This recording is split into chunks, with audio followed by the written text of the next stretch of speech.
ये किताबखाना है।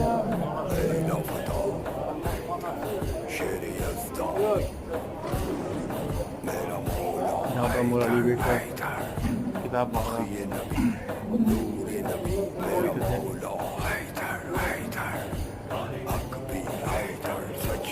ये जगह है जो मेहमानों के लिए बैठने की जगह थी। ये वो जगह है।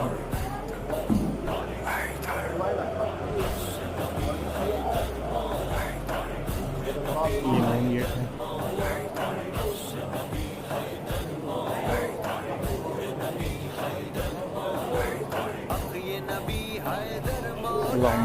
मोहम्मद।